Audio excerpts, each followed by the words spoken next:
Hey, fellas, I want to ask you a question. Are you really going to use AI to have celebrities on your podcast? Hey, guys, it's me, AI Kevin Smith. You are listening to ADHP with Doug and Todd, man. My name is AI Optimus Prime, and you are listening to ADHP with Doug and Todd. You can find them on Spotify and YouTube, as well as your favorite podcast app. Hey, Doug, what do you want to do tonight? Same thing we do every week, Todd. Try to record a podcast.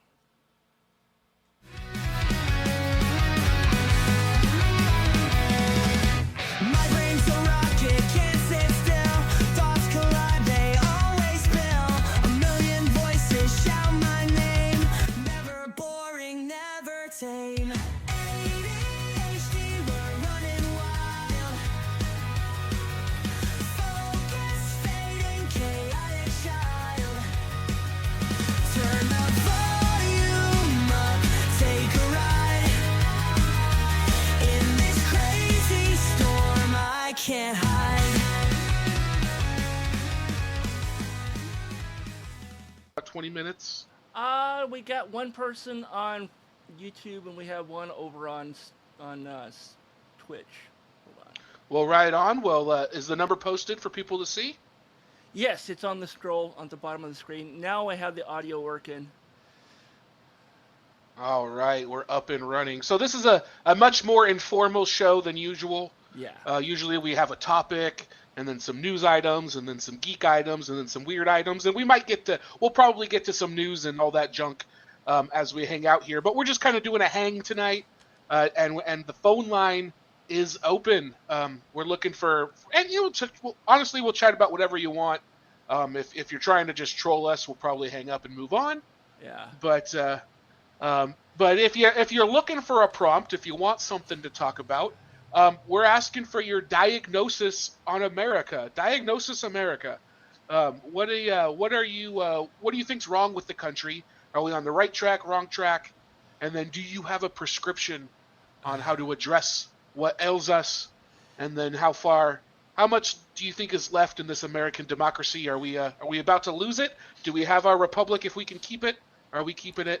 What are your thoughts? And then always, if you don't want to get heavy on the politics, you can always just come at us. Tell us your favorite bit of geeky or weird news. What have you been binge watching this week? Yeah, what have you been binge watching? We can steal that from Jamal. That was mine, actually. That's funny because he had me do that when I was a guest on Not About You Pod. That was how we ended the show. It was like, what have you been binge watching? That was the thing that I started. So yeah. Well, we'll proudly take it here then. So will you know then when somebody calls in, Todd, and you can kind of screen them real quick? And I mean, my phone will start ringing, and you'll probably hear it. You'll probably hear it. I can mute that line. Ah, we're happy to hear it. We're happy to hear it. What I mean is when it rings, I can take it offline so I can still. Yeah. I think I should still be able to hear it from my end. And then we'll see how it goes. But and we also have, I'm sure there's a live chat there on YouTube. There's a live chat on YouTube and over on Twitch. And so yeah, you guys, the numbers on the screen, it's 425-243-7571. I normally have it set as a voicemail only, but I have it enabled so it will ring through. Phone line is open. And give us a call. If you haven't seen this show before, we are a politics and pop culture podcast. Yeah. It's attention deficit hyperactive politics with Doug and Todd. I'm Doug. That's Todd. He's a little bit political, and I'm a little bit pop culture. Yeah, we have our lanes, and we stick to our lanes, but we're very curious about the others. And I'm a nerdy guy too, just not, and it's not like Todd doesn't know what's going on in the world either. So we dabble in the other side. I just don't live on the 24-hour news cycle. I don't think Doug does either, but I'm just saying that I don't pay attention to it that closely, and then when I do see stuff, I'm like, oh my God, really? Well, I do follow the 24-hour cycle in terms of my phone, but I'm constantly anytime I open a new tab, it's just nothing but politics and pop culture stories. Yeah. So how was your weekend? How was your week? It was pretty non-eventful. I I got myself a new therapist. Yay! Oh, I had plus for therapy. Yeah, thumbs up for therapy. Therapy is always good. It's someone once said to me that therapy is like unlearning all the shitty things that you grew up learning, and like Yes. learning how to adult by someone not in your family. Is another way of somebody putting it. So, but yeah, no, Yeah. I was playing a lot of the music off of my Suno profile, and one of them is actually a version of the theme song, but in a different style. It's the same lyrics and everything, but the music's different. Oh, okay. It's Is that one I made or you made? it's one that I made off of yours. I did the Remixed it or whatever? the remix thing, and I told it to do it in the style of Issaquah post-punk, so it sounds like Modest Mouse. Modest Mouse. Yeah. And today I discovered how to get it to sound like Alice in Chains. So I'm really happy. I've been making all kinds of stuff today. Oh, and I'm sure those bands will be well credited. I'm not stealing their lyrics. I'm inspired by their sound is what it is. we're just borrowing their essence. Yeah, And Suno's a lot of fun, especially if you want to hear a specific style of music and you want a topic that is, something you enjoy. So lately I've been doing a lot of like thrash and death metal style music, and I've been doing stuff about pop culture, some of my favorite fandoms. So there's a lot of songs about Star Wars and Ghostbusters and Transformers, and it all sounds like Metallica and shit. So, Yeah. Fun fact: our theme song was literally the first thing I ever created on Suno. The very first thing. Yeah. And it's a good song. It's definitely an earworm, man. It is absolutely an earworm. It sticks in my head for about 48 hours after I hear it. And every single one of the people that I've talked to, both of them, who have listened to our show, other than us, they both talk about how they get the song stuck in their head all the time. Yeah. So that's a plus. So yeah, I put the version of my version of the song is on my profile. It's the first song that's listed there. Racing Minds, was it Racing Minds? Spinning Wheels. Spinning Wheels. Yeah, Racing Minds, Spinning Wheels. Are we gonna hear some of it? I can play. Yeah, hold on. I wasn't here for the interlude. Can you hear that? Can you hear it? My brain's a rocket, Doug? can't sit still. I don't think I am. It's playing. At first, I could tell there's something going on.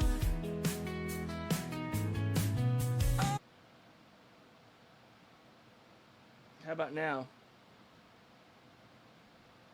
Never boring, never It's the technical difficulty show. It's, you know what it is? It's Google Meet doesn't like sharing that stuff. It won't let us do it for whatever reason. Do you have that mute sounds that's not speech thing? Yeah, I well, hold on.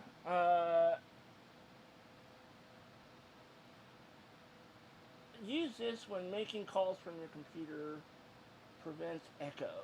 I have that turned off, so that shouldn't be it. I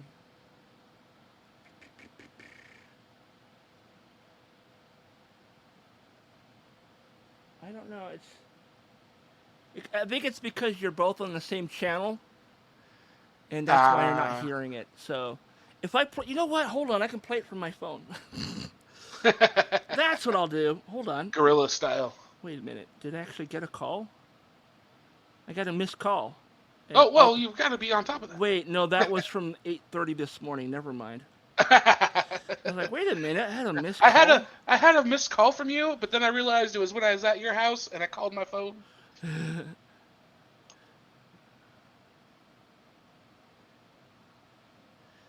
see. I'll play it from my phone. That will give it it'll be on a different channel. You should be able to hear that.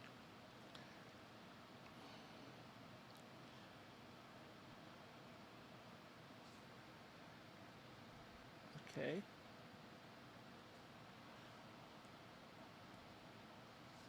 What?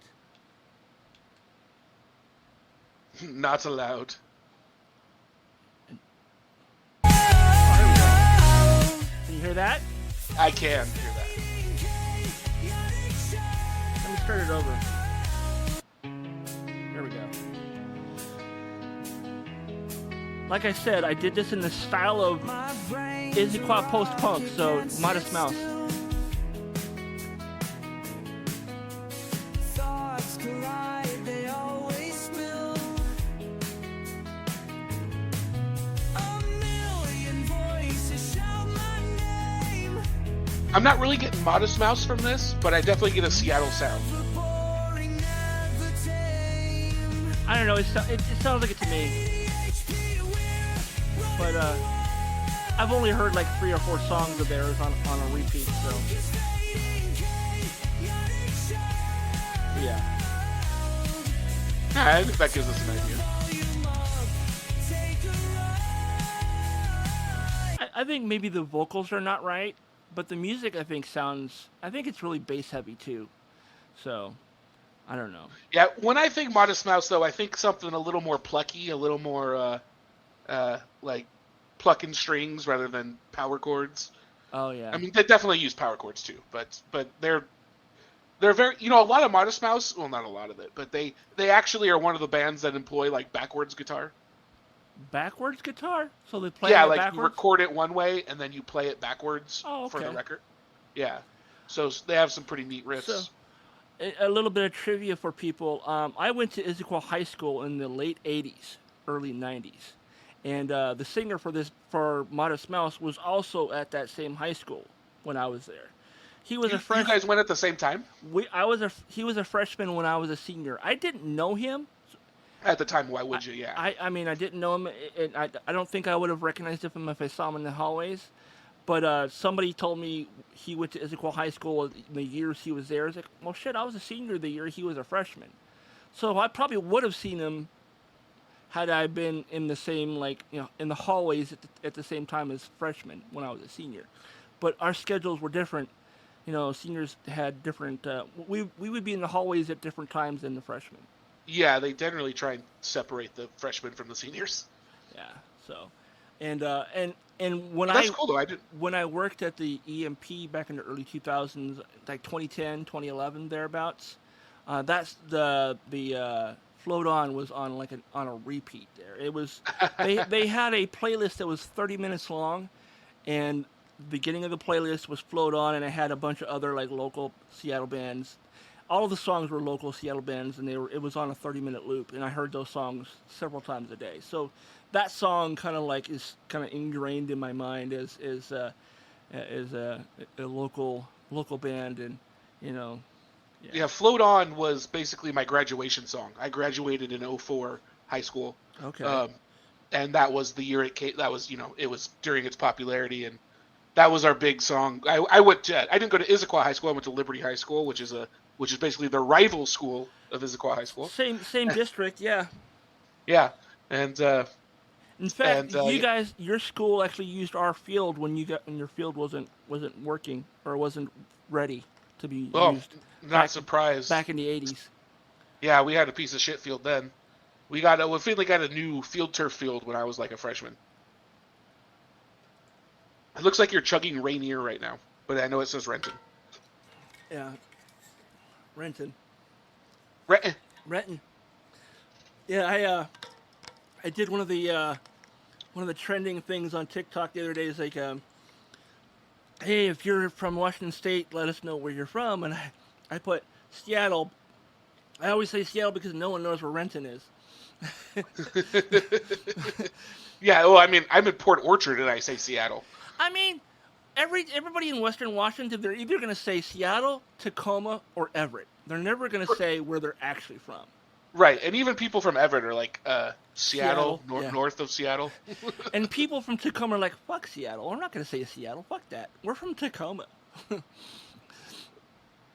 Because, at least the people I know that live in Tacoma all say that. Because there is like an unspoken beef between Seattle and Tacoma. At least within the comedy. There's always a little rivalry. Yeah, there's definitely a little friendly rivalry between Tacoma and Seattle. Tacoma, Tacoma, they have a lot of interesting political stuff going on in Tacoma. Got a friend who's running for city council down there, and he's getting all the endorsements. He was the photographer for Governor Inslee. Okay. And he's a big time photographer guy, but he's gotten into politics recently, and I know him from Narn Van. Narn Van. I know him. I don't know him well. I know him by name, and I recognize him when I see him, but he doesn't know me. I know. Fair enough. I mean, he might know of you. He might a little more. I'm sure my cousin has mentioned me, or my cousin Todd, or I know that the host of Monday night's open mic in Renton will like call me out sometimes when I'm in the audience. Which one? Which host? Fuck. You talking to Monty or Dylan or Dylan. James? Yeah, sorry. I was my ADHD in his brain was like, it's this guy, but fuck you. You don't need to know his name. So yeah, Dylan. One of the last times I saw him down there, he was actually hosting, and he says, "Raise your hand if you're a comedian." Or raise your hand if you're not a comedian. I raised my hand. He goes, "Put your hand down, Todd. You're almost a comedian." I go, "What does that mean? Is that like Munchausen by proxy? Because I'm around a bunch of comedians. I just am one because I'm within punching distance of somebody who is one." Well, I know in my memory, I think it's just in everybody else's memory, it feels like you've been on stage a lot more times than you claim to have been. I literally have been on stage a total of like maybe 10 times in the last. Which shocks years. me. My first time ever on stage was at the Underground in Seattle, and I got the most laughs ever there because like half the crowd was my friends, and which is the best way one to of the do it. reasons why I think bringer shows are probably better because then at least people are going to laugh, even if it is a courtesy laugh from your friends. Right. But, or they, I've heard this so many times, We better laugh or he gets upset. Well, it's like last time I was down there was a couple weeks ago, and this comedian, his name is Femi, he got on stage and did this joke about autistic people, and I was sitting up front because that was the only place to sit, and I didn't want to stand, and he looks at me and goes, "This guy wants to come up on the stage and whoop my ass because of that joke." I got no. He's like, "No, I'm just autistic," and everyone laughed. Everyone cracked up because he was making fun of autistic people, And I said, "No, I didn't laugh because I'm autistic and it wasn't funny." So, so yeah. But he goes, "I'm sorry." I was like, "Yeah, I've heard that joke so many times I could probably recite it word for word." It's a joke that he should retire, but he still tells it because like 3 people in the back row always laugh because they're his friends. The other cringe comedians that like to go up and tell jokes that are, anti-woke or not left-leaning politically. So they'll make fun of liberals and they don't come out and say they're pro-Trump, but you might as well have, kind of thing. You can tell. Yeah, they voted for Trump all 3 times. But, like, I'm not pro-Trump, but I do guest on the Steven Crowder podcast. Yeah. So it looks like we have 1 viewer on each of the streams. Hi guys, go ahead and say something in the chat so we know you're there. Yeah, thanks Otherwise, for watching. we think you're bots. I'm pretty sure the one over on Steam is a bot, because of the restream thing here. But I don't know about the YouTube because there is someone watching over on YouTube. Let's see if I can click on that. And just as a reminder for those listening live, this is a politics and pop culture show. We're just kind of doing a free-form call-in episode. Just started here about 20 minutes ago. We do have some stories we could talk about while we wait see if anybody wants to call in or chat, message us. We'll read your IMs. We'll be happy to talk. Again, if you want a topic to talk about, tell us your diagnosis for America, or bring us your favorite, what you've been binge watching lately, or just a a fun Yeah. geek or weird story. What's the weirdest thing that's happened to you recently? Anything like that, we're happy to chat. I did put some stories for Geek this week, and that's some weird shit for this for tonight. But we can always use those for next week, or we can talk about them. I don't know. Well, as we need, we're probably going to need to fill some time. I mean, let's be real here. Nobody's going to call. Prove me wrong, people. But nobody's going to call. Yeah, it looks like the person that's watching is probably just the restream thing. So it's not really a person watching. It looks like. Let's see. But so I did have one story that might be kind of weird. Okay, what is it? Have you heard about this? The woman who disappeared from Wisconsin 62 years ago, finally found. I think we talked about that a couple weeks back, didn't we? Did we already? Okay, maybe this is an old story then. It just showed up on my feed. Yeah, because she was found, and it turns out she was trying to get away from her abusive ex and didn't want to. I guess privately she's going to reconnect with her family and stuff that didn't know she was, what happened to her. Well, that shows you how much I pay attention to your parts of the show. Hey, don't feel bad. It's all good. I mean, generally I do, but yeah, I missed this one. Yeah. Well, why don't you give us a weird one then? Well, one of the things I had in here, because I didn't have a lot of weird stories, so what I did was I was just looking up some like urban legends and 10 Washington State myths was one of the things that popped up on my thing, and I thought, okay, this could be interesting. This is coming from 560 KPQ 101.7 FM. I don't know where that is, but that's the website, kpq.com. I'm assuming it's a local station. It says, Washington State has its share of urban legends. Some are easily explained, others might never have any credible explanation. One is straight up spooky. Here are some of the Washington's most popular myths. Let's count them down. Number 10, lost treasure near Old Blewett. Blewett. Blewett. In 1905, a Scottish immigrant named Thomas Douglas supposedly buried a box stuffed full of gold coins not far from his old Blewett cabin. It says in quotes here, when the neighbor looked towards Douglas's cabin, she saw a human figure bearing a large wooden box about 100 yards from the cabin. Later that night, the weather changed drastically and snow fell heavily in Old Blewett, erasing the evidence of any digging. Not long after this account, Thomas died. When the snow melted in the spring, word spread of this mystery buried box. Treasure hunters from all over the region on a wild digging spree. No one ever found the box of gold. I'd never heard of that one. Number 9 is the Vashon Island bike tree. And there's a photo of an old rusted out bike inside the trunk of an old tree. And I mean, I think most people know how that works. A tree was put up in this little tree when it was still young, and then it grew around the bike. Yeah, it looks like the bike was probably set in the crook of a little branch or something, and then it grew around it. Yeah. And then there's this one I didn't know. I'd never heard this one before. Number 8 is there's a giant octopus under the Tacoma Narrows Bridge.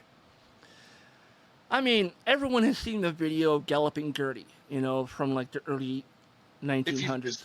Pretty much anyone, but especially if you've been in the Northwest, you've definitely seen the undulating, flapping bridge in Tacoma. Wasn't that the Maxwell, whatever, the company that made the audio, the recording tapes? Remember, was it Maxwell? You know what I'm talking about? No. I mean, the video, you're talking about the video of it? There's a commercial for Maxwell who made like audio cassettes for recording.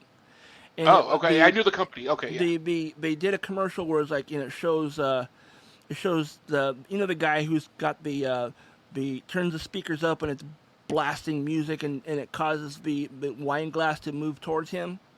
Oh, right. So there's that commercial, but there's also one that involved the video of Galloping Gertie, where he turns the music up and all of a sudden the whole bridge starts to undulate and starts to kind of like move around, and you see the car in the middle of the bridge kind of like swaying back and forth. So that's the only thing I've ever heard about the Tacoma Narrows. So I've never heard any stories about a giant octopus. A giant octopus living down there. You know, it would be really cool if there was something down there, because you know, that's apparently it's true though. Oh wow, I did not know that. Apparently these are all true, or what's the conceit here? No, I don't think they are true. I think that these are just popular urban legends about Western Washington. I see. Okay. So I mean, this is one of those things that should have been on MythBusters. You know what I mean? Yeah, because it just says here, one of the world's largest species of octopus does make its home in the ruins of Galloping Gertie. Oh, okay. There you go. I mean, but they're saying it like it's a fact, but maybe that's just how they're presenting things here. Well, the next one sounds true too. Number 7, Lake Washington underwater forest.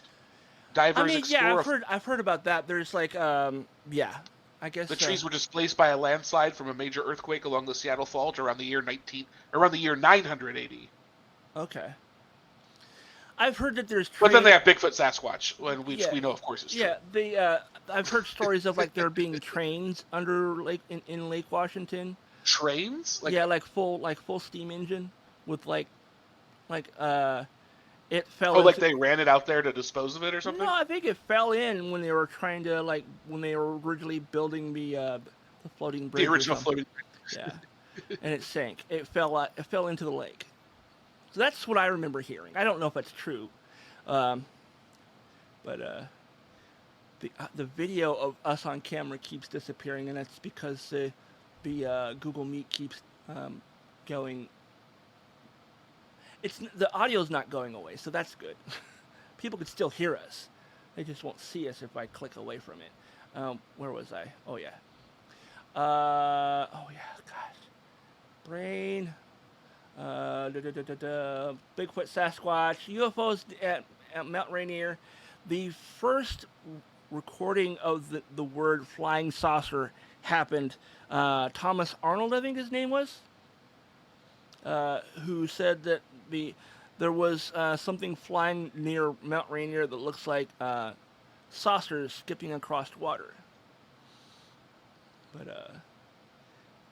But turns out it was just Bigfoot skipping stones.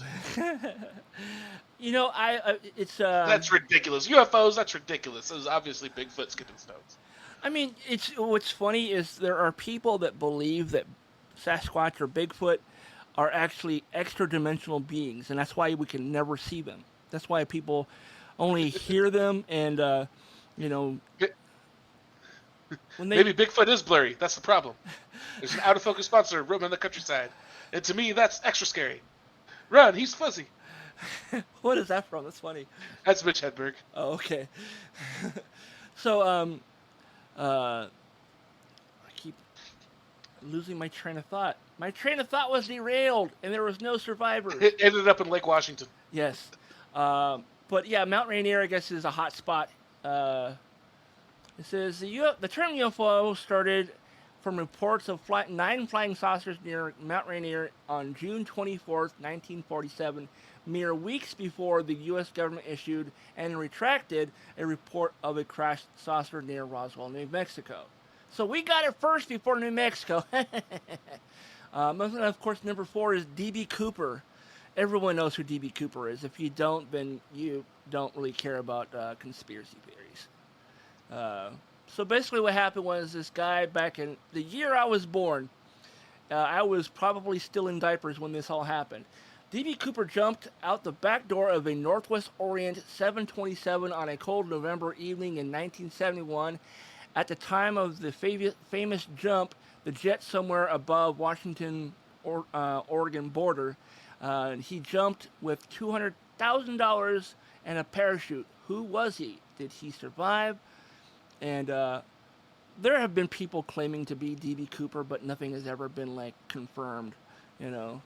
And there's people that believe that that where they think he jumped out is not really where he jumped out. That he jumped out entirely in a different spot in the Northwest. He was going the wrong. They think he went in the opposite direction that people think he went. So, see. By the way, I know it's 1971, and it is a lot of money in 1971, but still, I don't know if I would do that for $200,000. I mean, if someone handed you a backpack full of money, and they said all you have to do in order to be able to spend this money is you have to do some parkour. Parkour. You're gonna be running around. Parkour. Parkour. Parkour.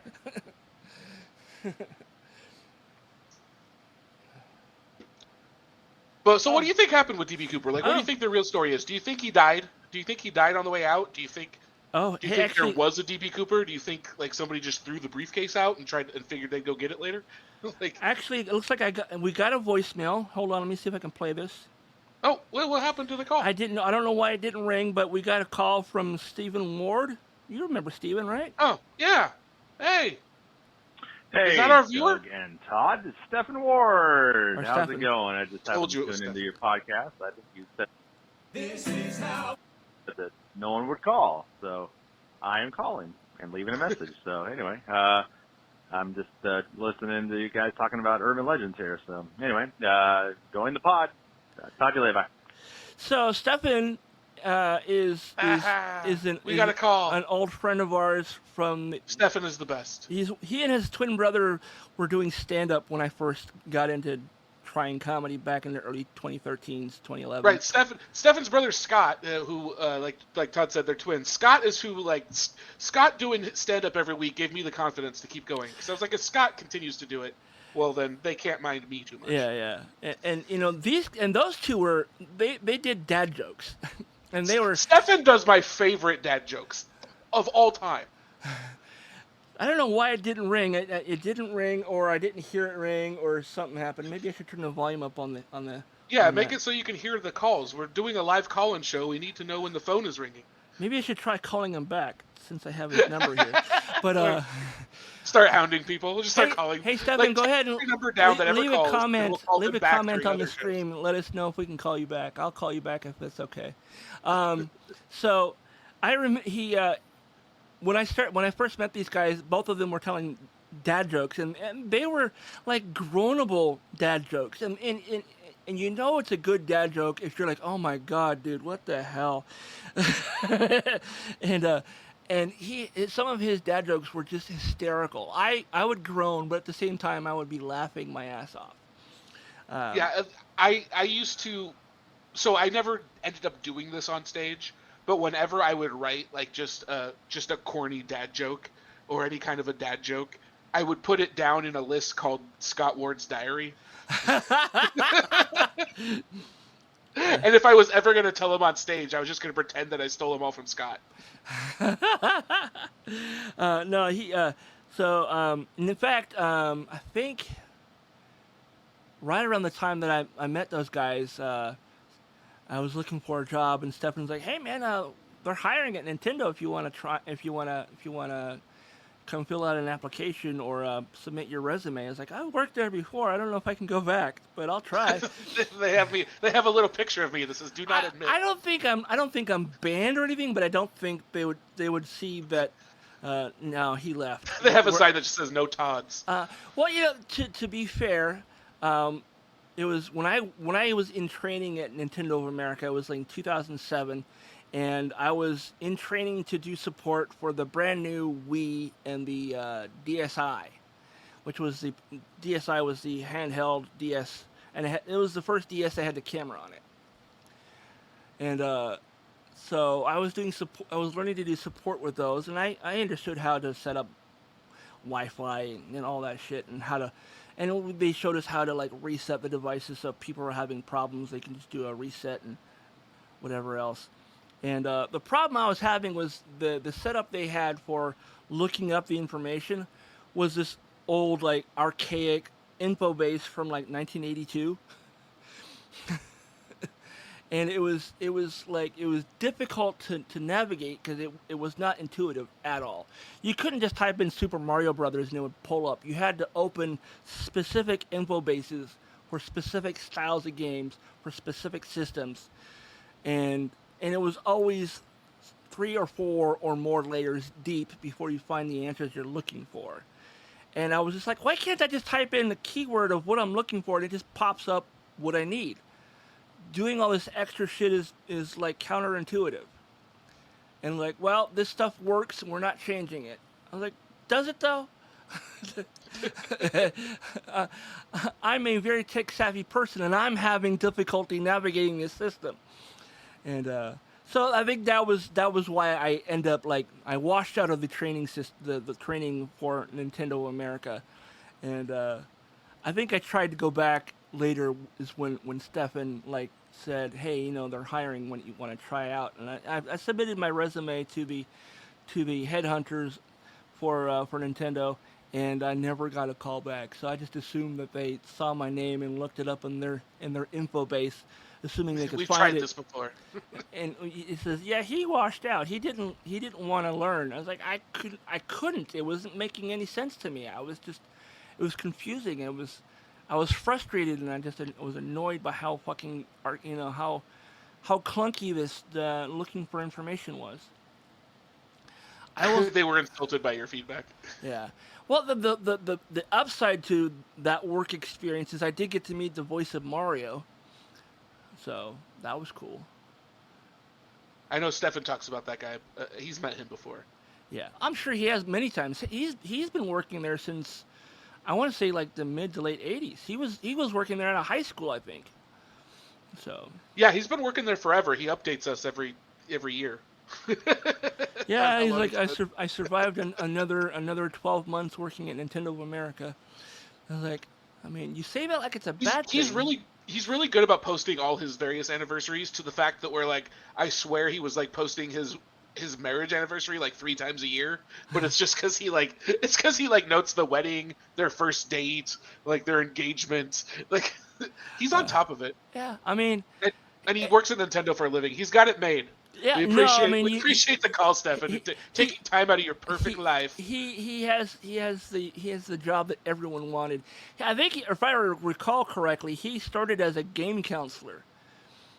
And and tester. Yeah, and then now he's a tester. He's been a tester ever since they closed the phone number for the game counselor. Yeah, I mean, you can call and ask questions now from customer service and tech support, but they're no longer game counselors.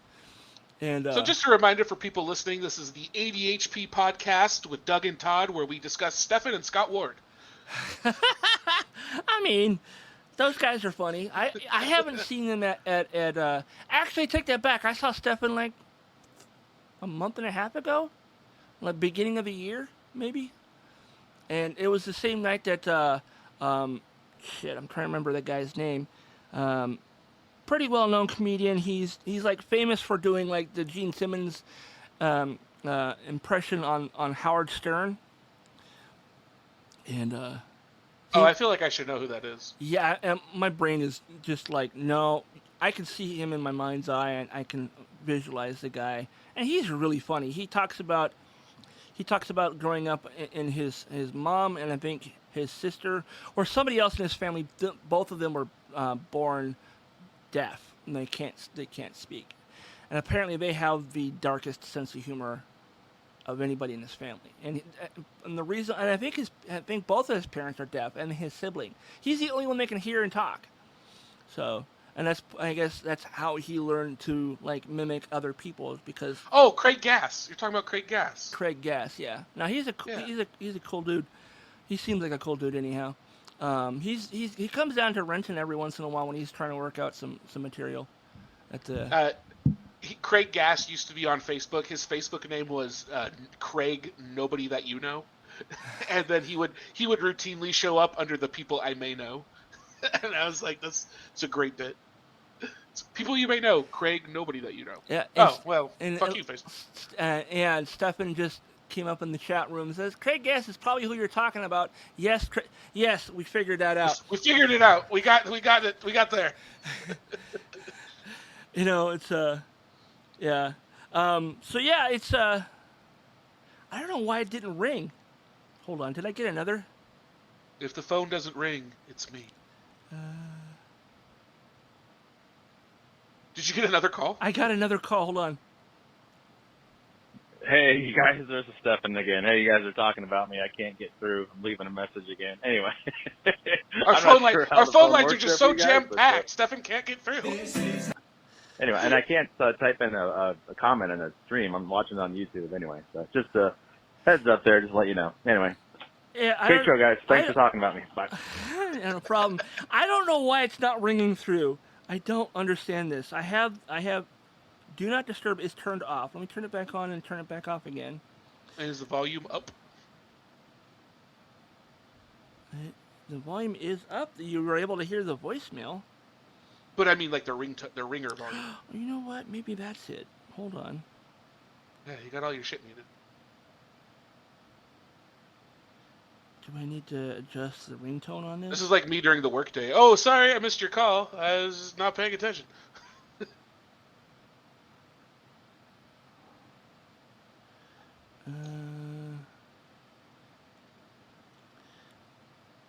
see.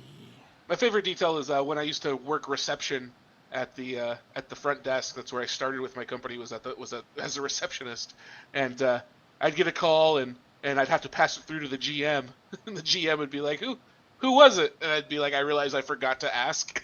Just be like, "I don't know. They sound nice."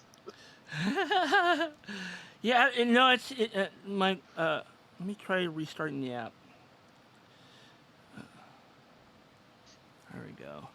Hey, Stefan, try calling in again. I'll be looking at my phone this time. So if it. I mean, you've called in twice. You don't have to call in again. But if you want to, feel free. Yeah.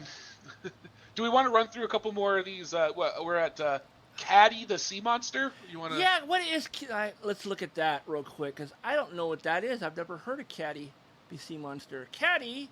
Scotland has Nessie. Washingtonians have Caddy the Sea Monster.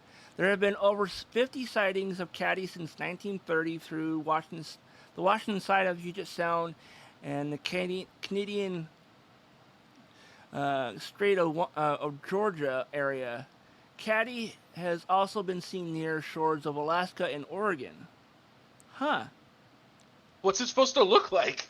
I mean, I suppose it looks like Nessie. It's the same kind of creature, I think. So you basically. So it's a whale's penis. You see a hump of some sort, or a whale's penis. You know, it's entirely possible because we do get orcas out here. It's probably just some like little kid that's like, "Oh, mommy, what's that?" That's Caddy the Sea Monster. Yeah, that's totally not a dork. Which is the technical term what is for Caddy? No, that's more like, what is Caddy the Sea Monster? Some dork. You know, it's funny. I remember where it was from, but somebody said in a movie that a dork is just a whale's penis. I was like, oh my god, really? So every time you call someone a dork, you're just calling them a giant penis. That's true. It is true. So. Now I like this one. This number 2 on the list of Washington State myths: Lake Union Islands. Yeah. So springtime 1962, a couple of mysterious islands appeared not far from Gaswork Park in Lake Union. The Army Corps of Engineers think it was caused by dumping of fill dirt from the recent construction of I-5, and then University of Washington students quickly named one of the mystery islands Chelan Island, which makes me wonder, did the UW students go out on the island? Like, was it solid enough that you could go party on it like you're in Chelan? You know, even if it wasn't, they probably did. Help, I'm sinking through the island. Well, see, when I was in high school, people would go out to Lake Sammamish, and there was a sandbar out in Lake Sammamish that people used to go out to, and they would bring out their coolers and their folding chairs and just, you know, and boom boxes and listen to music out there. So yeah, it was just like a party spot at the lake, away from all the families. Have you ever partied on Lake Chelan? Lake Chelan, I've been to Lake Chelan when I was a kid. The year that Stripes came out, I remember. So they didn't let you drink very much then? I was a little kid, so no. The year that Stripes was in theaters is when we were out at Lake Chelan, because I remember seeing it at the Chelan movie theater. All your references. It's like the year they came out with the wheel. That was when. Fuck you, Doug. I'm not that old, man. I am that old man, though. Get off my lawn. The next one is actually something I've actually heard of. Mel's Hole. Mel's Hole, and it's actually the basis for that. Sounds hot. It's the inspiration for that TV show that had Thanos on it. Oh, the actor who played the older brother on the Goonies. Oh, you're talking about James Brolin or whatever his name is? Josh Brolin. His son. Yes. Yeah. There you go. Josh Brolin had a TV show. I think it was on one of the streaming services, and it was basically about this guy who had a ranch, and it has this mysterious hole on his ranch, and he would toss things in it, and things would disappear in it, and they would come back 2 or 3 days later, kind of thing. And I was reading up about this show because I was like, this is a cool show. It's a sci-fi show. And it had, I think, 2 seasons before it got canceled. And let me see if I can Google what the name of that damn show is. Josh Brolin Hole Ranch. Quickly, Google Josh Brolin's Hole.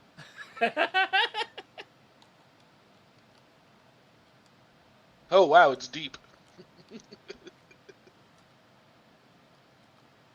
Okay. Oh, the show is called Outer Range. I for the hot second, I thought you were going to say Outer Rim. It's on Prime, so it's on Amazon Prime. It's called Outer Range, and it's about this rancher who finds this big ass hole out in the middle of his ranch, and I'm not going to give away anything, but he falls into it, and then some things happen, and yeah. And there's a whole drama to it. Yeah. Oh, so Stefan says I'll call back once you finish the urban legend stuff. Okay, so we'll finish up on that then.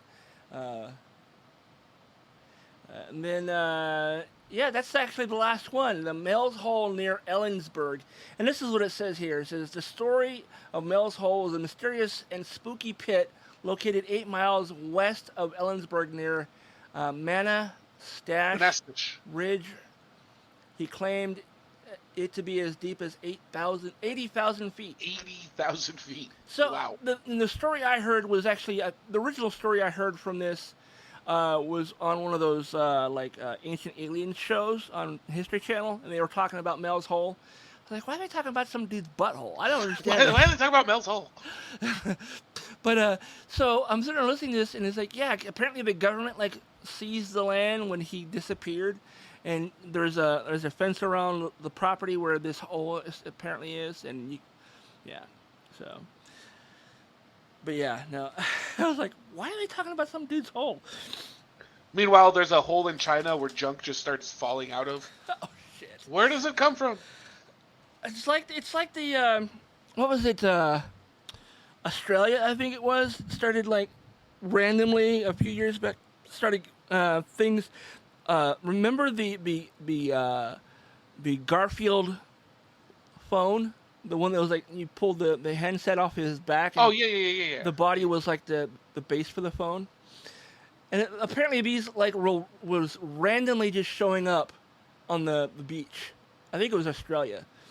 And the phone was? The phones. They were just showing up on the beach. Just these phones. A shipment of them had an accident? Yeah, and for years they were randomly showing up on the beach, and then someone discovered that there was a container ship that lost some containers, and in one of the containers was a huge shipment of these phones, and they were just, after years of erosion and rust from the container, these packages of these phones are surfacing, and then the current is carrying them into the beach. It's just nature's giving us our Garfield supply again. More Jim Davis merch that we didn't get back in the 80s, man. But yeah. So that does it for that list. Yeah. So yeah, Stefan, if you want to call back in, go ahead. Todd may actually look at his phone this time. I'm looking at it right now. I have his number right here. If he says okay, I will just call him directly, because apparently him calling in is not ringing through for some reason. But it might ring through this time because I reset the app. And it's the Google Voice number, so it may because it's been on Do Not Disturb for so long. Maybe it doesn't know that it's not supposed. It doesn't know how to ring anymore. It doesn't know how to ring anymore. But yeah. No, I think we should definitely like talk Stefan into doing and his brother both into doing stand up again. Yeah, well, maybe we can warm them up to the idea, get them to come on the show, and they can release some of their one-liners on here. Yeah. And we'll give them some good feedback and pressure them to get back on stage. What jokes have they been using to like embarrass their kids? Yes. Did your dad ever do stuff to embarrass you while you're out and about? You know, I mean, my dad was just kind of an embarrassment in general, but. But did he purposely do and say things to like? You know, oh my not God, Dad, really. stop it! My dad, he'd be like, he would act like he was mentally incapable of breathing, and so he would, hey, you guys, and basically trying to do an impression of Sloth from the Goonies, and he would yell in the middle of the grocery store, "Where you guys at?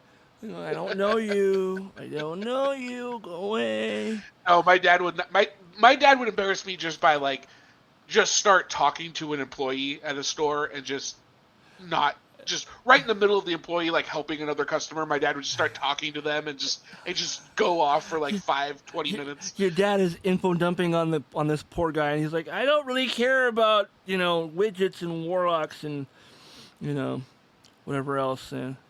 Oh, we had my stepson, my younger stepson's 9th birthday this weekend, and we hosted a tie-dye and pool party at our house, and one of his friends is also the son of his resource teacher, so she came over too, and by happenstance she ended up sat next to my dad, and the entire party for like 3 hours straight he was just on her ear, just regaling her with his entire life story. I was like, should I go rescue her? And I was like, no, I have too much other stuff to do. Yeah. No, my dad, he would do stuff like that, or he would ask stupid questions of employees. I'm trying to think of something he would say. It would just anything that would like cause anybody to like, oh my God, I don't know him. I don't. He's not my dad. Someone call the police, kind of thing. I'm going to wander away. I'm going to start walking home. You know what? I can catch a bus. Yeah. So. In fact, you know what? Maybe I'll just walk out in front of one. No, that was when my dad was, just trying to be silly or goofy. That wasn't when he was being like mean and nasty. He would say all kinds of horrible shit. You should never ever hear from your father. Is your dad still around? No, luckily for me, he died a couple years back. Okay. Yeah. No, he's I'm sure he's doing the backstroke with Hitler right now. But oh. Yeah. Ouch. No, he wasn't a good guy. He was not a good guy. He's yeah. Fair enough. I don't mean to like start like info dumping about my dad. I'm sorry. No, we should have done that for our Father's Day special. Yeah, let's tell stories about how horrible our fathers are. Why we don't celebrate Father's Day. Speaking of horrible fathers, do you want to do a story about Trump? Sure. So what do we got here? So we did have an unfortunate SCOTUS ruling this week. From CBS News, Supreme Court sides with parents who objected to kids' books on gender identity and sexuality. So the Supreme Court on Friday, this past Friday, ruled in favor of a group of Maryland parents who challenged their school district's decision to deny them the ability to opt their elementary-age children out of instruction featuring storybooks that address gender identity and sexual orientation.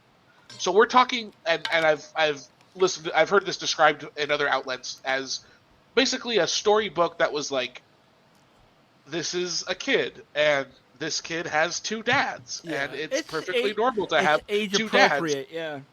Yeah, you don't need to, don't be mad don't tease this kid because he has two dads. That's the essence of the book, right? Two dads or two moms or whatever. Yeah.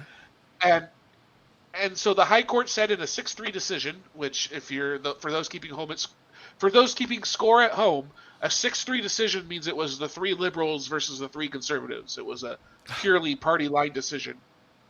In the case of Mahmoud versus Taylor, that the government burdens parents' religious exercise when it requires their children to participate in instruction that violates the family's religious beliefs. Justice Samuel Alito, of course, authored this majority opinion with the 3 liberal justices in dissent. And so this is just an example of our Supreme Court being a theocratic body.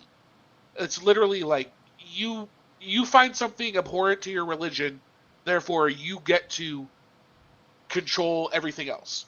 Because what this ends up doing is if you have to run every curriculum by the parents first, it basically means you can't have this kind of stuff taught. The schools are just going to choose to avoid the discussion completely because they can't afford to have a lawsuit because they didn't clear Tuesday's lecture with all the parents that happen to admit that, 2 men are the parents of this one character in a book or something like that. Right. They can't take that risk that they're going to get sued over this stuff. So it's just going to go away. And they think that, Alito writes, we reject this chilling vision of the power of the state to strip away the critical right of parents to guide the religious development of their children. It's basically an attempt to basically saying you have the right to brainwash your children. You have the right to completely control what they are exposed to. And to hell with the consequences. Like, that's basically what they're saying. And it's the same thing in Washington State right now, where people on the right are up in arms over the fact that the Washington State legislature modified the Parental Bill of Rights.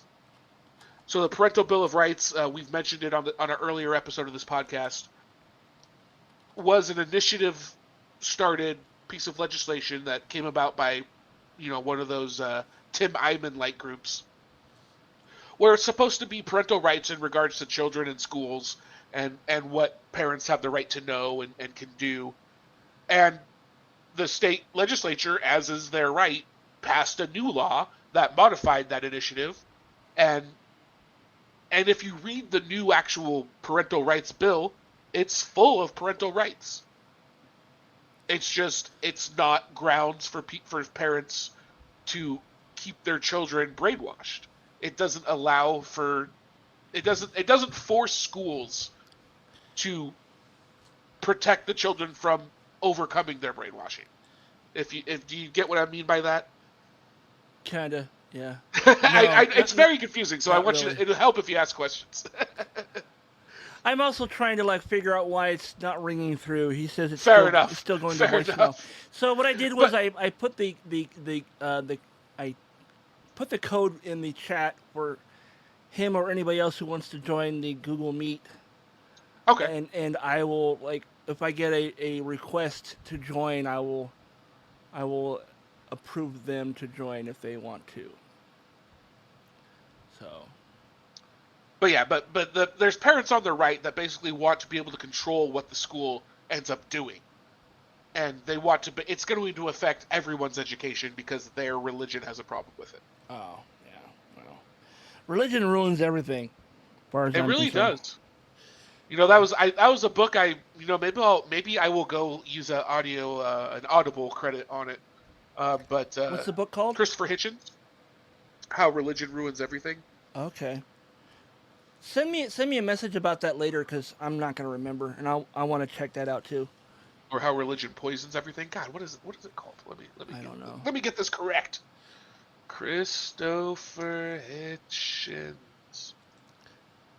Religion poisons everything? Question mark? Okay, yeah. God is not great. How religion poisons everything.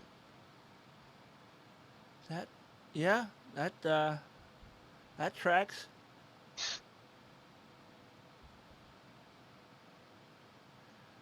and just basically what the in this book, Hitchin posits that the organized religion is violent, irrational, intolerant, and allied to racism, tribalism, and bigotry.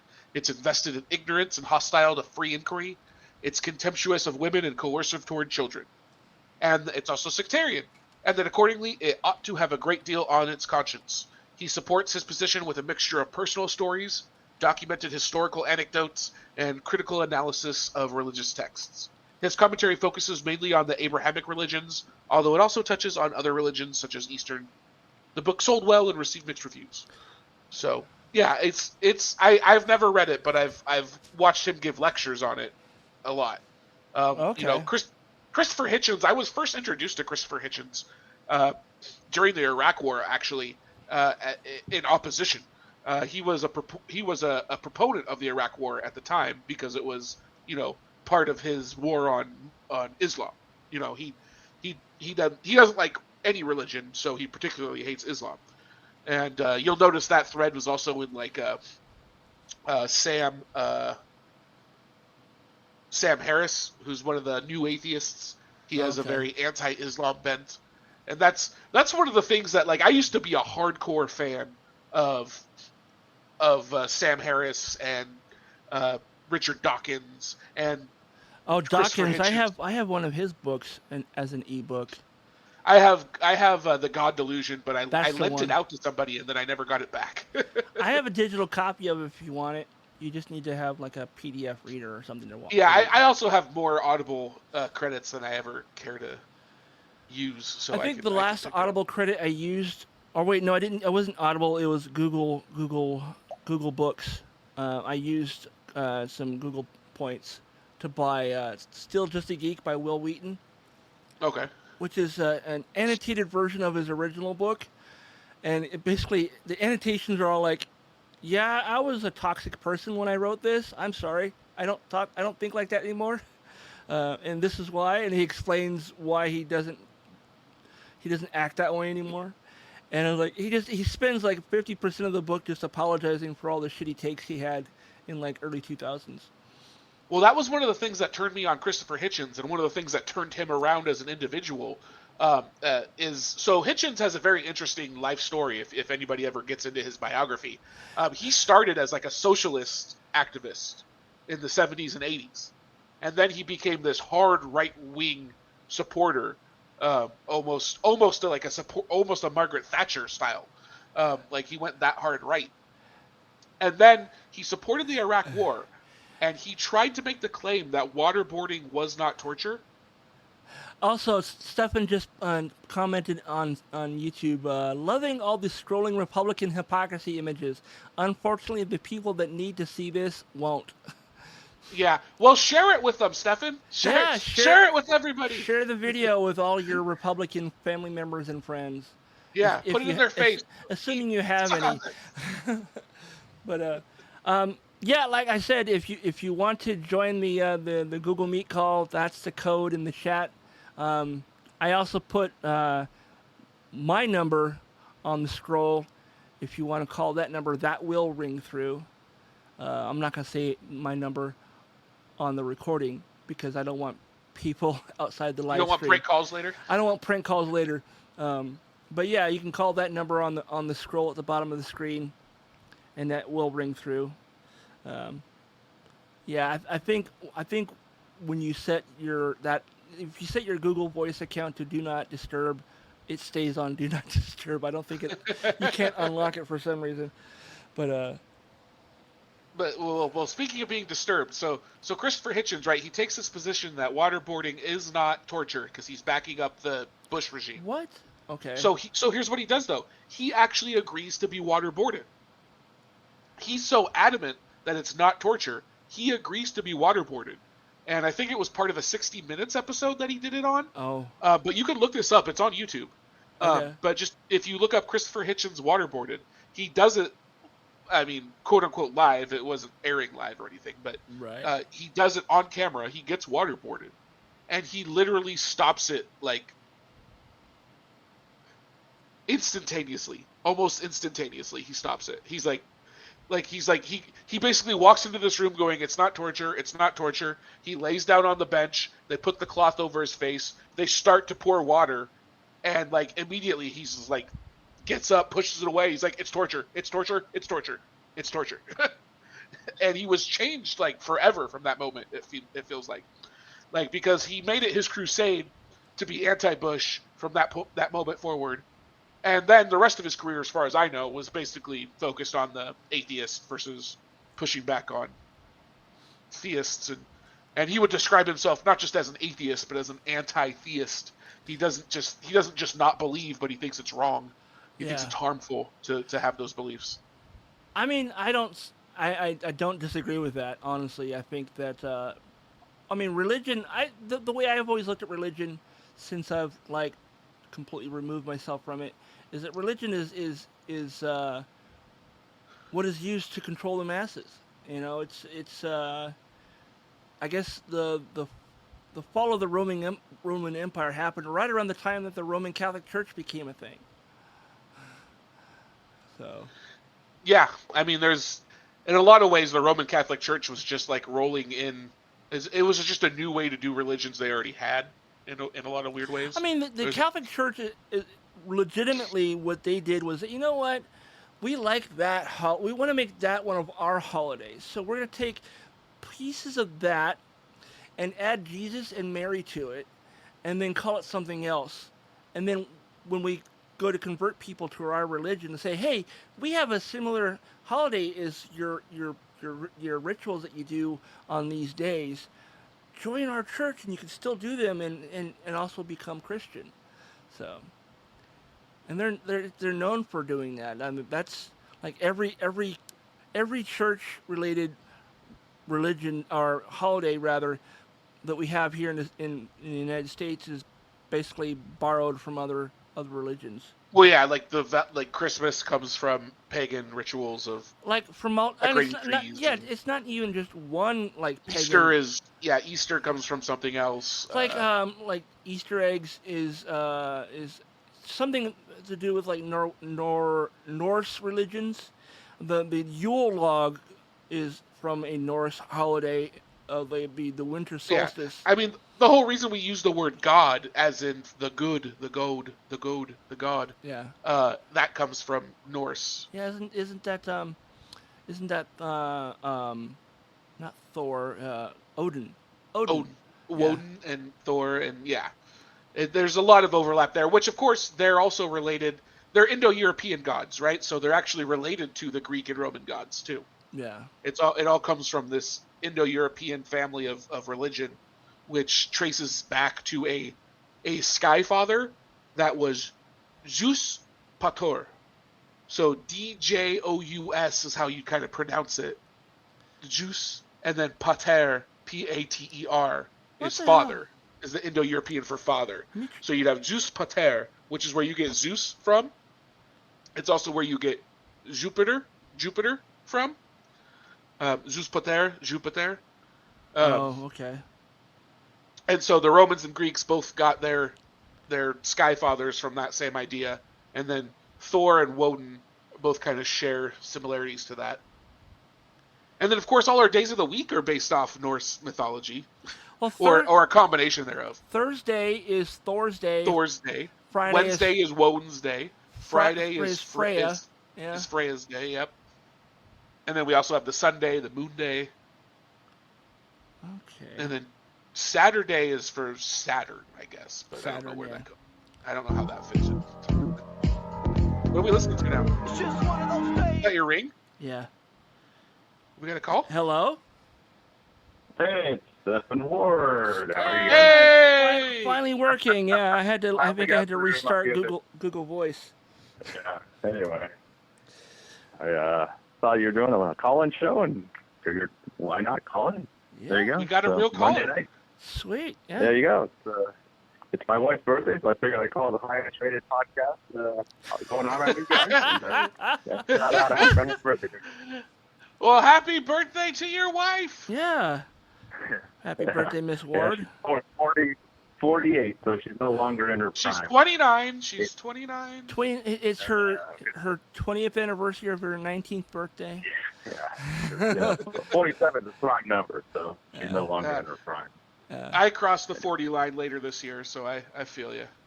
Yeah, I'm 50. Oh, yeah. I crossed the 50 like 4 years ago. It will be 4 years in September. So Anyway, you guys were all in on religion right now. There, I probably broke up all the momentum anyway. no, I mean what was the We're last just thing you filling heard time us waiting talking for about? you, bud. Yeah. No, you guys were talking about waterboarding. Yeah. Oh, yeah. Apparently, he discovered it was torture. So yeah. Yeah.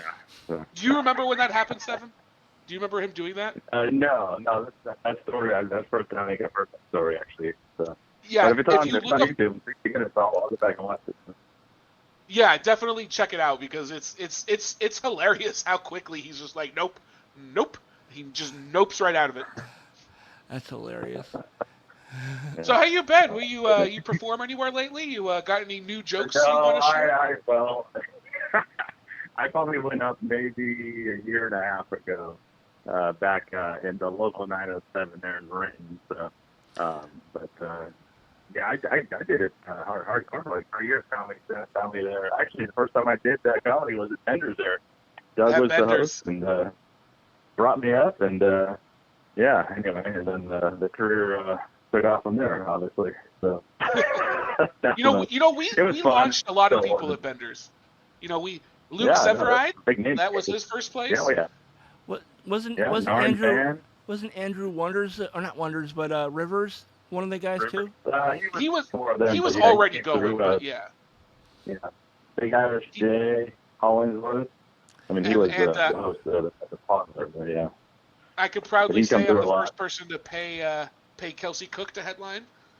Yeah, she's doing really well right now too. You guys had Kate Rutledge and stuff before he went. Yep, we had Gabe, but of course Gabe was already established, but we can't take no credit there. He'd already won the Seattle International Comedy Competition. But yeah, there were a lot of big names coming to Vendors, and they tore it down and put it in a Rite Aid or something. So yeah, it's a CVS now, which is. But because it's Renton, I can go to the CVS and ask for a couple boxes of Sudafed, and they'll just give me meth. That's right. Yeah, that's one of your classic jokes there, Doug. I still got him. Taylor to whatever city. I told that joke in Honolulu. Anyway. Yeah, I think the last time I saw you in person, Doug, was Silas's frozen carbonite. That he did like a launch party. Yeah, the down, Nerds of Comedy show. Yeah, no, this was at the Underground.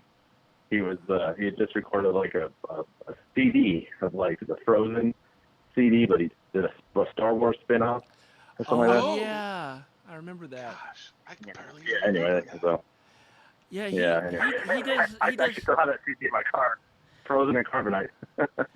Have you seen his show at Emerald City Comic Con? He does the Real Nerds of Comedy. No, unfortunately. Yeah, that's the show I was thinking of. I was on the first ever Real Nerds of Comedy, the first one he did at the Rendezvous. Yeah, and he does it like once a year now at Emerald City Comic Con. And like 3 or 4 years ago, Jamal did it. He came from New York to do some comedy at Comic Con, and that was a fun weekend. I saw you at the local one. Months ago or a year ago, whatever it was, I don't know. It was like 6-7 months ago, I think. It was earlier this year, I think, wasn't it?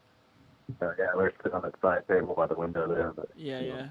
That was I think it was the same night that Craig was there too. Yeah, maybe. Yeah, I guess so. Yeah, a lot of people.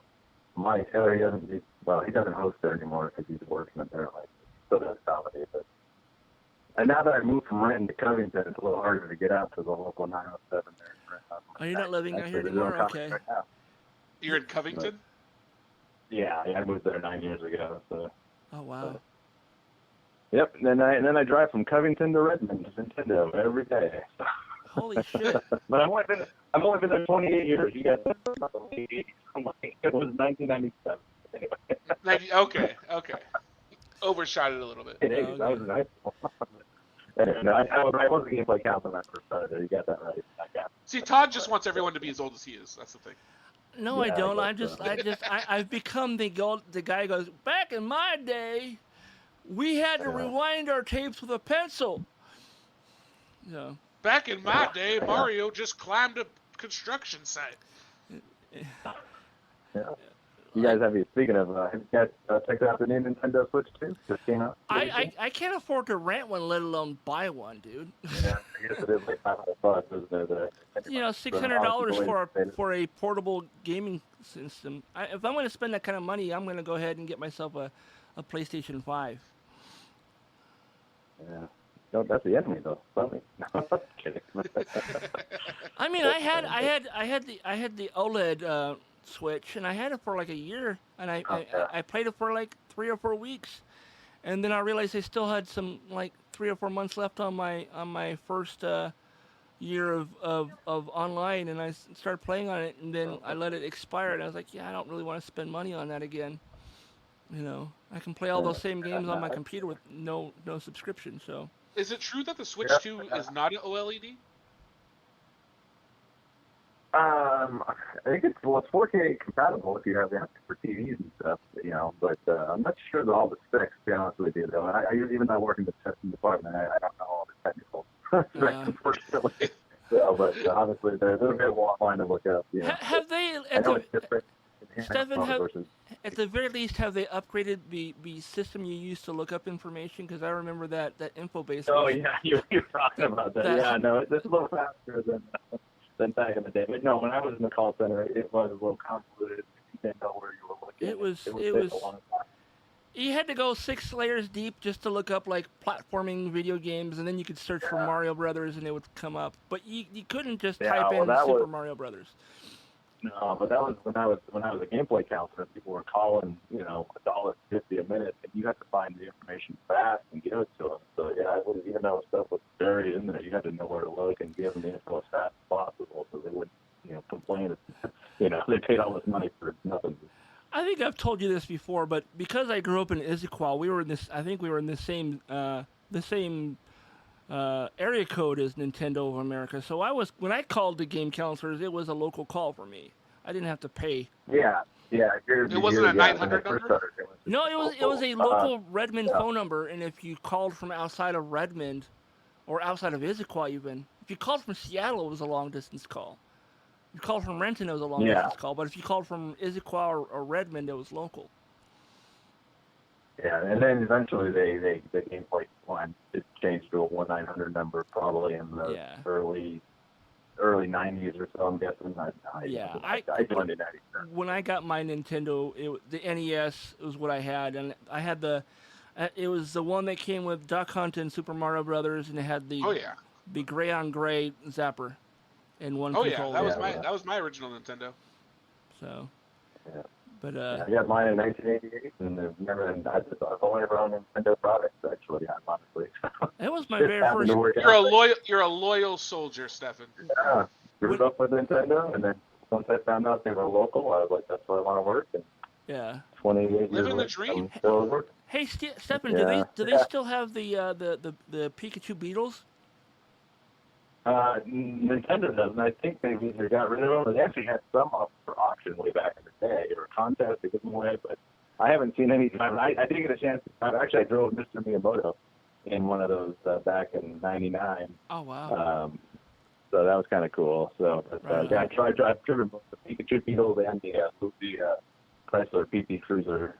Okay. Across the country when in the day. So when I worked there in '07. It was parked outside in the parking lot, right out in front of the public store that you could go in from outside. You can go in there. It was parked out front, and I remember talking to somebody online. And I was like, "Yeah, I work at Nintendo America. We have the Pikachu Beetle parked right outside." I was like, "Take a picture of it next time you go home." I was like, "If it's still there, I'll take a picture of it when I'm walking by it to go to my car," and I did. And they're like, "Oh my God, it really is there." I was like, "Yeah, there's 2 of them." They had 2. Yeah. I think I drove one from, what was it? It was, I want to say L.A. No, sorry, we finished in L.A. I think it was actually Louisville. no, God, St. Louis. We started in St. Louis and we drove to LA with the Oh. Pikachu Beetle, and then the Chrysler PT Cruiser Lugia one that came out with Pokemon Gold, Pokemon Silver. I drove that one from Okay. Tucson out to Fort Knox, Kentucky. So, anyway, those were good times way back. That was like 25 years ago. Wow. That's crazy. Wow. So how many times have you met Charles, the guy who voices Mario? Oh, I have handled with times. I've had dinner with them back at different events back in the day and stuff. But saw him every year at E3 when E3 was still a thing in LA. Oh, wow. So got my picture taken with him. But obviously, he's unfortunately no longer the voice of Mario, but he's still a Nintendo ambassador. I mean, Obviously, he's no longer the official voice, but he still does like conventions and stuff as the yeah. voice. Yeah, he's always going to be the voice of Mario to me. And millions of other people. I think he was just at SummerCon last weekend. Speaking of SummerCon, Stefan, I don't know if you listened last week, but did you hear about Todd and I's little adventure? We No. we drove down to Puyallup to the fairgrounds, thinking we could buy a ticket at the gate, at the Blue Gate, thinking they would have tickets. They were sold out online, so I figured they have to have some at the gate, right? So we drove all the way down there from Renton. He came over from Port Orchard to my house, grabbed me, and then we went down to Puyallup. And we got down there. Now they're sold out. So if you have a code, we can scan you in. Turned away the door. Yeah, Man. I was like, And then, of course, that was the same day that the guy from Cobra Kai got kicked out for biting his co-star at the con. Oh, I did hear about that story. Okay. yeah. Same time, huh? I was like, holy shit, we missed all kinds of excitement. And someone says, that's not excitement, that's sexual assault. I'm like, wait, what? I guess I didn't read the whole thing. I just saw that they were in the news on Cairo 7 here in Seattle. And I went back and looked at the article, and he bit her. And apparently, it drew a little bit of blood, and so he got 86 from the con, and he's never welcome back. He apparently walked up behind her, and like his way of being like, "Hey, it's my co-star," like rather than just like tap her on the shoulder, he like bit her arm and then started playfully kissing it. Well, the way I read it was she tapped him on the shoulder, and he just reached over and bit her hand. Oh, is that okay? That's how it went. Okay, Yeah. that makes more sense. And she's like, ow! And he's like, oh, I'm sorry. I didn't mean to bite that hard. It's like an arm came near me. You know how I am. Yeah. So Anyway, well, I shouldn't keep you guys. I know you got tons of callers. I don't want to. all one of them. You're the only one who's communicating with us. Before they come at us with pitchforks. But thanks for calling, Stefan. Thanks for hopping on. Thanks for Yeah, no problem. Did you guys record every Monday? Or? We have been recording on Mondays. We might, at some point I'd like to get back to Sundays. But it's because of my schedule we're doing Mondays right now. It's like, I want it to be consistent with what we're doing. It's like, things have come up where he just was unable to record. I'm like, all right, let's just do it on a day you have nothing else scheduled, or there's no honeydew list for you. He goes, well, Mondays is that day. It's like, well, let's do it on Monday then. So. But it goes up. It posts. It posts every Tuesday if you have it on anywhere you get podcasts. As long as I don't have to do any tweaking to the video or the audio, I could just post it. It'll be live on your favorite podcasting app. There you go. Well, 14 episodes in, and countless more to go. So congrats, guys, and we'll talk to you later. All right, have a good night. Thanks again. Yeah, no problem. Thanks, Stefan. Have a good night, man. All right, well, he did it. He proved me wrong. We got a caller. We got a live caller on the line. That was awesome. Thanks, Stefan. Yeah. Now, Stefan's a good guy.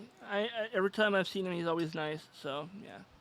And then just to double check before I move on, we don't have anybody else in the queue, do we? No, I haven't had any other notifications. Let me take a look at Google Meet real quick. No requests. At least not that I'm seeing here. Let me check. Nope. All right. Yeah, the audio on that was not great. But well, I wasn't sure if that was just my end because of how things sound bad on my end. I mean, it's Bluetooth, so it's it sounded really. And it was okay though. At one point, it got a little pixelated sounding. So, Yeah, But it did. But overall, for the most part, I can understand what he was saying, and if I can understand it over my stream, we should be okay for the yeah. feed. So before we get out of here, I do have another news story. Okay. A troubling one. This is just this is some new data that fucks with my head. Because from where I stand, and you tell me, Todd, if everyone had turned out to vote that was eligible to vote, who do you think would have won the last election? Kamala. Right? Yeah. Right. Don't you like slam dunk? Yeah. No, and I think that, I mean, because we kept hearing stories of like fires breaking out in the vote box. You know, those outdoor boxes where they would collect their absentee the vote ballots. box, Someone firebombed one down in like Vancouver, Washington, and I think someplace in Oregon as well. And of course the digital manipulation too is always a conspiracy that, you know, Elon did something to the voting machines to not count or switch the vote from one to the other. I don't know if that's true, but that's something I keep hearing. So. But here's the thing though. So Pew apparently does this research after every election. At least they have for the last few.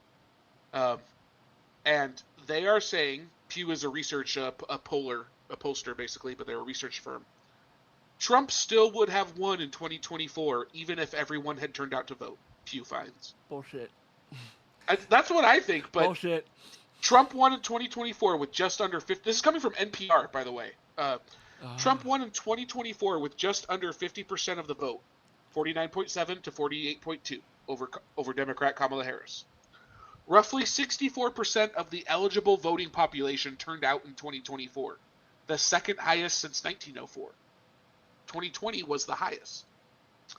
But even if everyone who could vote did, Trump would have won by an even wider margin, 48% to 45%, according to Pew's Validated Voters Survey.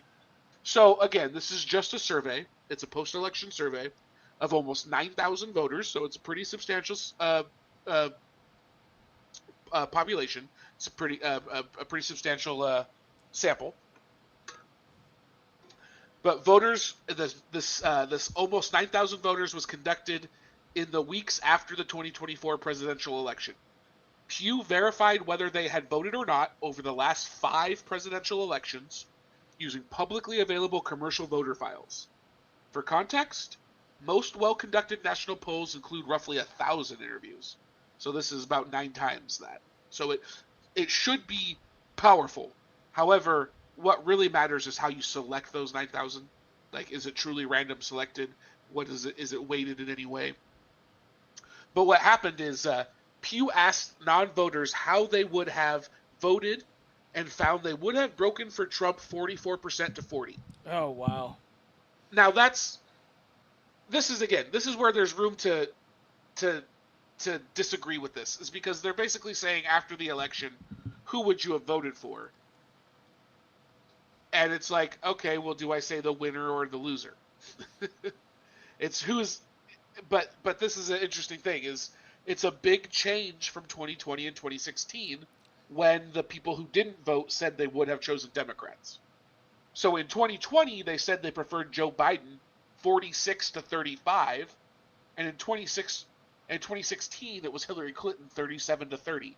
So it went from 37-30 for Hillary, 46 to 35, an 11-point gap for Joe Biden, to Trump plus 4, 44 to 40. So that upends a longstanding belief in politics that higher turnout generally helps Democrats. Younger and non-white voters who tend to vote Democrat are also among the least likely to vote. But in 2024, Trump's coalition grew. It got more ethnically diverse and younger, which is scary. Yeah. In 2016, almost 9 in 10 Trump voters were white. 88% were white. In 2024, it dropped by 10% to 78%. Meanwhile, Harris's coalition got whiter. 64% of Harris's voters were white compared to 60% in 2016 for Clinton. And I think this is reflective of the decision to campaign heavily with the Cheneys. basically the idea to run a bulwark style right-leaning strategy, it did its job of making the Harris voters more white, of getting more white people to vote for Harris, but it's at the cost of her base. Yeah. I don't know if you can see this or not. It's my Harris T-shirt. Yeah, that's the one you were wearing when we were. Yeah. Was it when we went to the con? Or? I think so. I was wearing it that day. Yeah. And but here's the thing, though. So 15% of Biden's voters did not vote in 2024. Yeah. 5% switched to Trump, and 1% voted for someone else. That's compared to 11% of 2020 Trump voters who sat it out, 3% who switched to Harris, and 1% who went for someone else. But that 15% of Biden voters not voting, like that to me is the ballgame right there. Yeah. Like there was 15% of Biden voters did not vote, 11% of Trump voters did not vote. That's your 4% right there. Yeah. Trump netted 4% by losing less. I don't know. I think they really should like do a recount. I don't know if they can at this point. If it's No, they certainly cannot. But it's just, I mean, they can do a recount like the media could do a recount, like sort of like what they did in Florida in 2000. Like they could pay for a research firm to do it, but you're never going to really know if that's the true number. But what I want to know is this bit of fact finding by Pew, is this poll enough to have to stop laying the Trump regime at the feet of people who didn't vote? Yeah, I don't know. Like that's because we've admittedly been hard on people that don't vote, and not just us, but everybody on our side. It really feels like they're the people that let us down, and I still disagree with this data, but I guess until we see more, we kind of have to cut them a break, and maybe that's for the best. Like maybe we should be saying, hey, it's not about did you go and vote for the lesser of two evils. It's let's give people something to vote for. Let's not worry about chastising people over their lack of a vote when maybe it wouldn't have mattered. But what we need to do is go out and put out something that makes them want to vote. Let's get people excited about voting. Let's give them something to vote for. And that's something we saw. I don't know if you heard about this. Mamdani, Zoran Mamdani, in New York. You heard about him? Yeah. He's basically going to be the new mayor, I think, at this point. Well, he won the Democratic primary, so some places are reporting it as he's a slam dunk for mayor. Eric Adams and Cuomo, Andrew Cuomo, are going to challenge him. But if Cuomo stays in the race, after talking to Stefan, I keep wanting to call him Mario Cuomo, but he's Andrew Cuomo. If he stays in the race, that'll help Mamdani. But Zoran is a Democratic socialist who aligns with the Democratic Party, but he's a Democratic socialist who is actually campaigning to give New Yorkers things they want, and it's working. It's actually getting young people and a majority of Democrats to vote. It's getting people out there. Yeah. Do you want the other So- half of mine here? Sure. You might as well. Wow. Thank you, sir. Free drinks. Yeah, roommate just handed me Where's- it's called Irish Death. Well, let him know mine's empty. I could use one. Doug wants one too.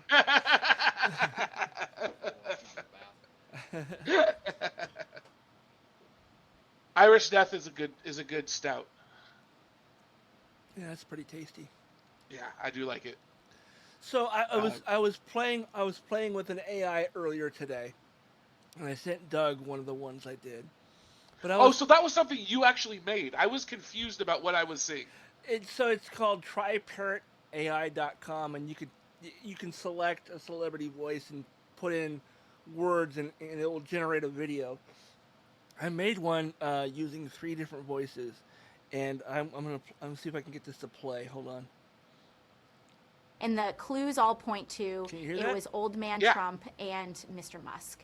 I would have gotten away with it because I have the concepts of a plan, but you meddling kids and your Antifa. And I would have gotten away with it if it hadn't been for you meddling kids. What do you think? That I think that's a one. I want those as drops.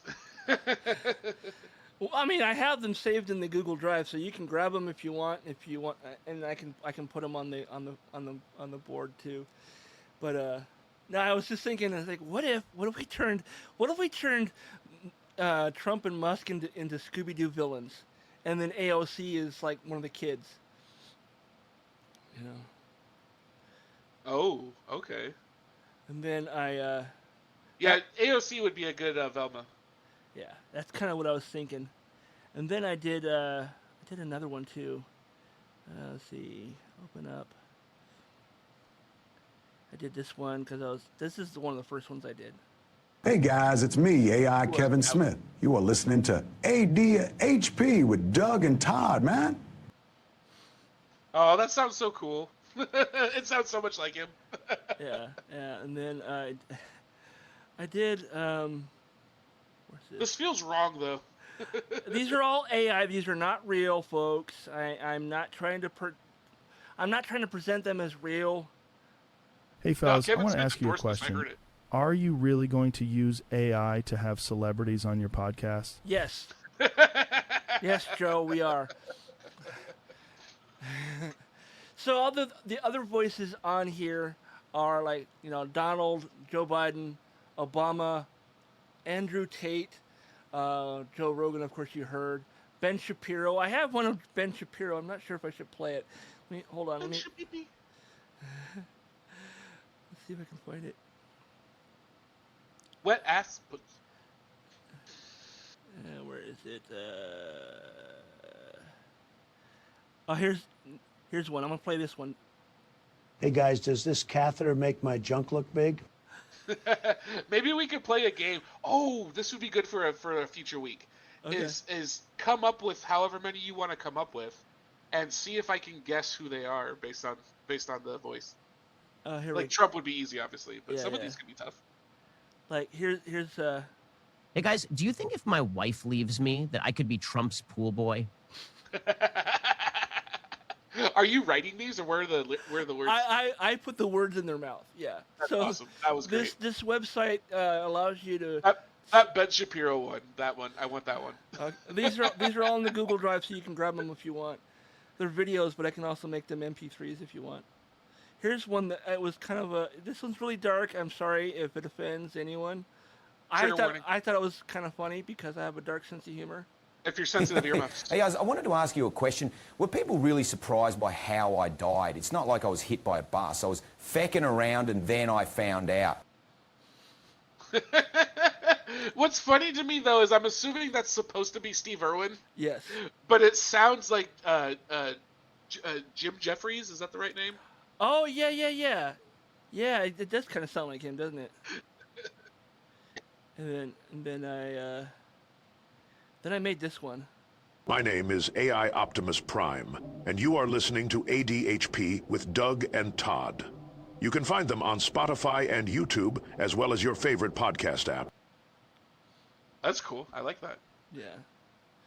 What else? Let's see. I have... This one cracks me up too. These are all the words that they're saying I wrote into this thing, and it just generated a video. Hey guys, I want to ask you a question. Why do people hate the Cybertruck, and why do they call me the Cybercuck? I like how it ends with an like there's like he's gonna say more, but he's cut it off. Let's see. Hey guys, do you think I will be the next president? Also, should I make Jasmine Crockett my vice president? Yes, and yes. Yes. Absolutely. Yes, I don't know if they'd win or not, but I would vote for them. Yeah. I'd roll with it.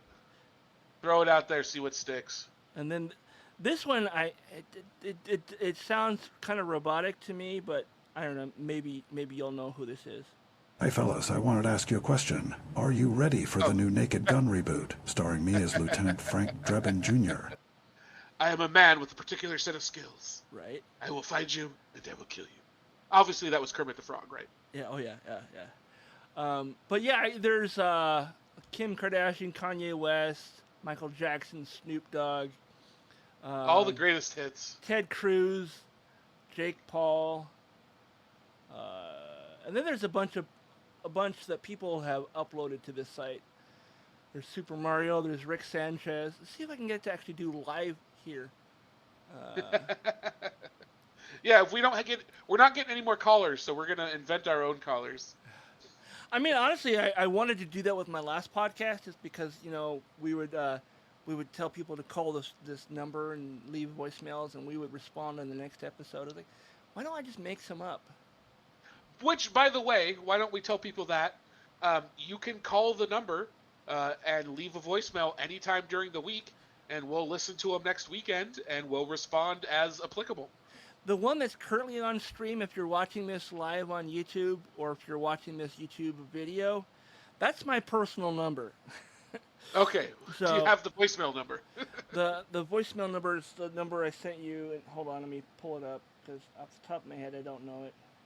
But we should start putting that in the podcast description, too. Oh, yeah, absolutely. 425-243-7571.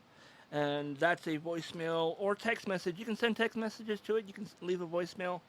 If you have questions or comments about the show, leave them there, and then we will play the audio if you send us a voicemail, or we will read the text message on the next episode. So it's 425-243-7571? Yep, that is it. Cool. Well, I think that wraps it up for this week. It is 10 o'clock. We've been out here for a little over an hour and a half. Had one fantastic call and a couple of fantastic voicemails. Thanks again, Stefan. We will keep you guys posted on when we do future live call-in shows. I don't know. If people like this format, maybe this is just the format we go with in the future. Yeah. A little more relaxed. Take calls if we can, and we can just chit-chat over our different stories, trading stories, and that sort of stuff. Let us know. Give us some feedback. If you like this format better than the traditional format, give us put that in a note. Leave it on a Facebook comment. DM me if we're that kind of friend. Stefan actually put in the chat on YouTube, I still have a hard time believing that millions of ballots in swing states had Trump at the top of the ticket, but then had all Democrat candidates down at the down ballot. That seems hella sketchy to me. That would seem sketchy to me. I need to see some citation of that actually happening. I think more of what happened is people put Trump on their top of their ballot and then didn't even fill out the rest of their ballot. I think that probably happened a bit. And then we got another comment from Wang Chung. I think this is probably a troll. It says, "Are you still bringing Wings of Redemption on?" I don't know who or what that is. Are we still bringing Wings of Redemption on? Yes. Just keep tuning in every week, and eventually we will have that. So I just did another one on that website, tryparrotai.com. See if this plays. Hey guys, whoop-a-dub-dub. Did you hear that? I did not. Okay, well it shows. It looks like it played on the EQ. Oh, so everyone but me gets to hear it. Okay. Yeah, I don't know, man. Let me see if I can download it as a video. And it's okay. I do listen to the show after it's done, so I'll hear it then. But I put it in the Google Docs. You'll be able to see it and watch it there. But seriously, folks, let us know if you like this format better than the normal format, and we'll do it more often. I still like the idea of having a main topic every now and then when there's something I really want to go in deep on. But I had more fun this week than I have had the last few weeks. This was more fun for me. Yeah. Also, I'm a little drunk. I think doing it less structured and just more freestyle is probably a lot more fun. That's what I thought this show needed, was less structure and less prep. I think just in general having fun with podcasting is way better than. Yeah. So we're looking for your feedback, folks. Let us know how you want this show to go forward. Wang Chung, I think, is a troll. He's now saying, also, is TDS a curable disease? You guys might be in luck. Yeah, I don't have that. TDS. The only cure for TDS is, well, I guess I can't say that on if there's people listening, I can't say. Voting Democrat. But I'm just going to say nobody should do it. That's all I'm going to say is nobody should do it. Yeah, the day that it happens, everyone will be cheering in the streets. Yes. We all know what we're talking about, right? I think so. But yeah, I got to get out of here. This was a great show, though. Thanks to Todd for making it happen. Thanks to Stefan for the call. Thanks to Wang Chun for giving us a little bit of your time and attention. We'll take any views we can get. Until next time, remember to like and subscribe. This has been the Attention Deficit Hyperactive Politics. Go ahead and take us out, Todd.